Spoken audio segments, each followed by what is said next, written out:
The house is ours. Most people see a 2008 manufactured home on acres full of brush and bramble.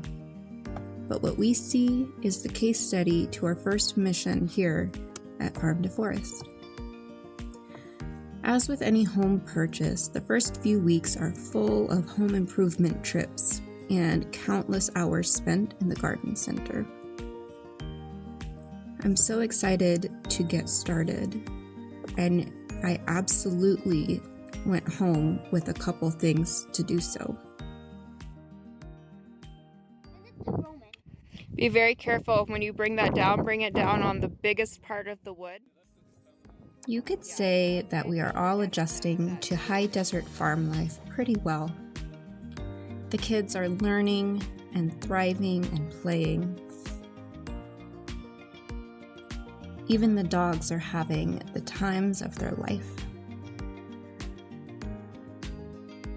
Although I might have to invest in an outdoor dog bath. I'm doing pretty well also. Well, we're getting there.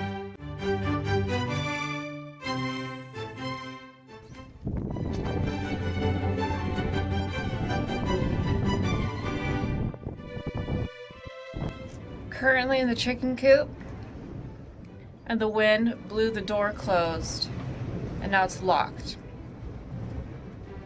My husband is out of town on a work trip.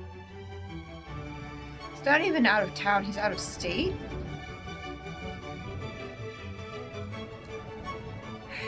Oh, I'm gonna make my descent. It wasn't too bad. I'm very lucky I'm a small person. I'm pretty sure the wind is like 30 degrees right now. And it's gotta be gusts of like 30 miles per hour. Ollie can have a turn off. Thanks, Henry. I said he can have a turn off in the back. Okay. This is an apple tree at the front of our house. It takes the brunt of our southwestward winds. As you can see, the front wind-facing branches are stunted, and the middle branches have been stripped of any foliage. The very tops of the tree have been permanently bent by the wind.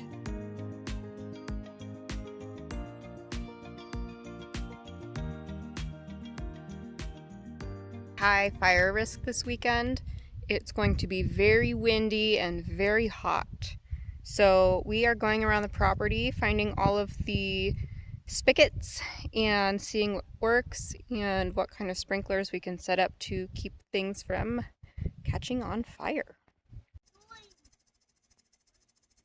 1 minute it will be a high fire hazard, and the next a deep freeze warning.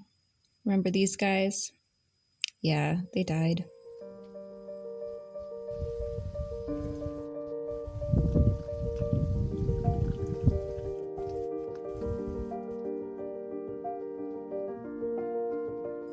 Challenge number 3 brings a very rugged terrain and invasive foliage. Although yucca is native to our area, it has completely overgrown our property. And with its spiny exterior, it makes it very difficult to manage the land.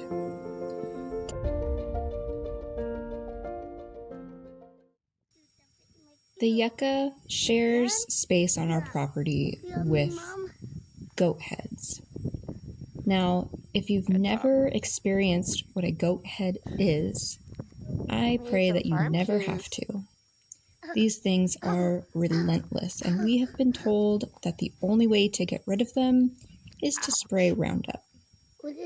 We really don't want to do that, so we are looking into every alternative that we can. Another issue we face is water catchment. Without the proper landscaping and land management, our property has some severe water runoff erosion. Being in a semi-arid environment, water is hard to come by, at least in a sustainable way. One of our biggest undertakings will be capturing as much rain as we can, slowing it down, spreading it out, and allowing it to really sink into the soil. Adding enclosed systems for our birds is also one of the top priorities we have long term. But let's zoom out and take a look at the big picture. In this area, you'll see where that water runoff has caused further erosion on the land. And for good measure, so you all have an idea of how things are on our property, this spot right here is that first sprinkler that my husband set up. And up here is where that sad apple tree is, which will eventually turn into the start of our food forest and most likely the beginning of our windbreak. And then over here we have what I might be most excited about, and it is our education hub. Education is one of the primary tenets of Farm to Forest. As we are learning, we plan to teach others as well.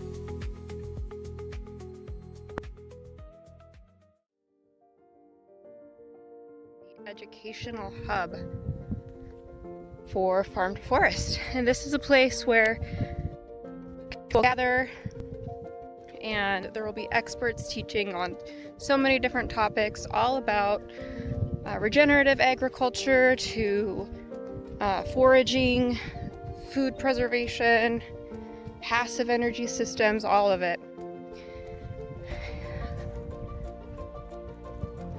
On this part,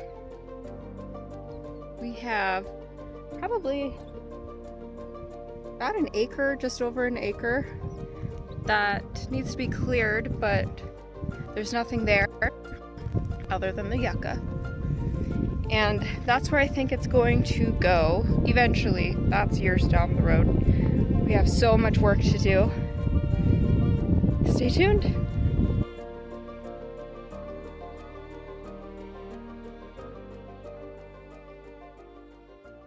Let's take a look at what our vision is.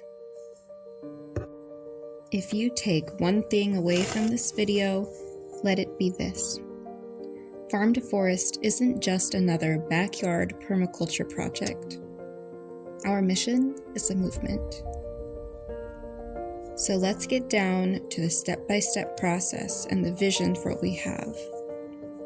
Our first project is going to be managing the land and soil, removing the invasive plants, and adding in pollinator pathways.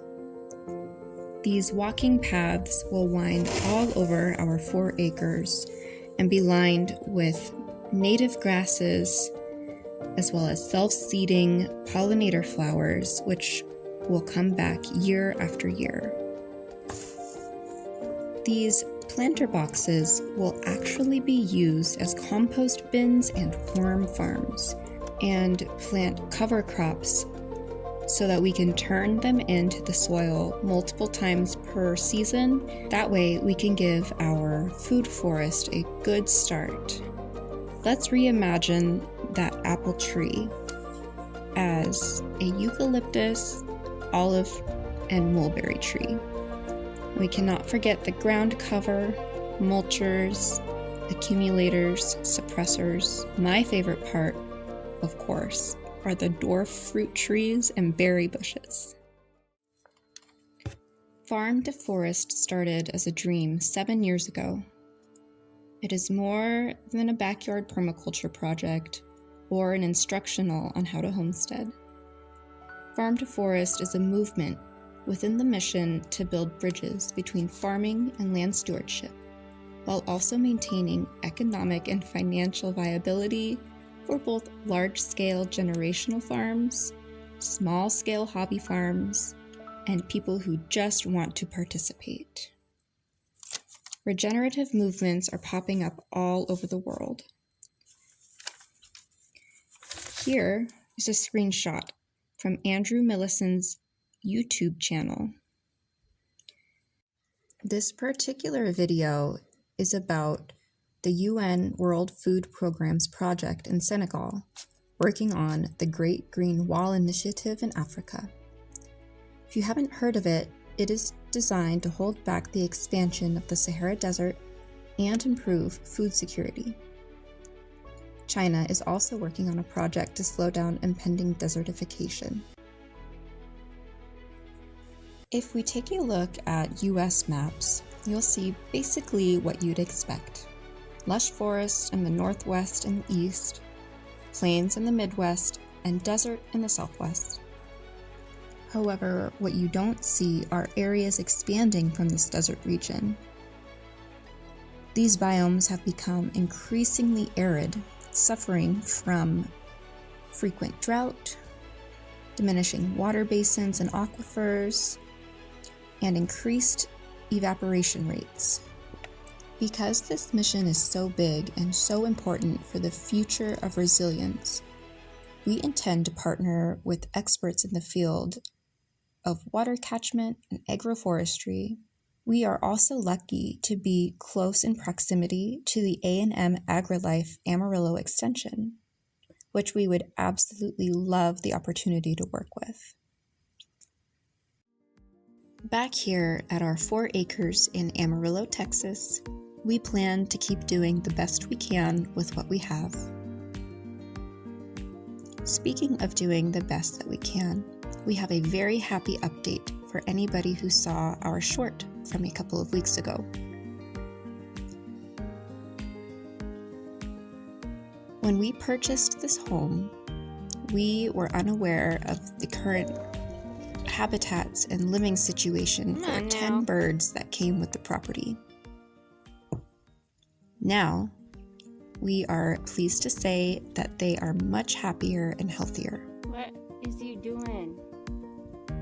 However, Come on. we do have quite a ways to go on their habitats. Wrong way. We're not out of the Wrong way. woods yet. Come on. You could do it. You could do it. Go, go, go. There you go. Uh-huh.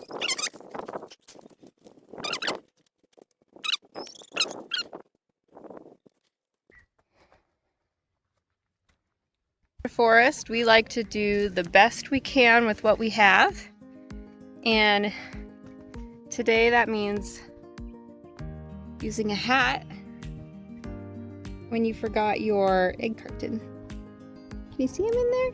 Oh, there they are. Do what you gotta do. So there you have it. An entire month and life purpose summed up in less than 15 minutes. Please don't forget to like, share, and subscribe to the channel. It really does help us small channels get started and get that momentum going for these big missions. We also still have our bird rescue registry up online, so don't forget to check that out as well if you'd like to be involved. We greatly appreciate your support and help. Thank you. See you next time.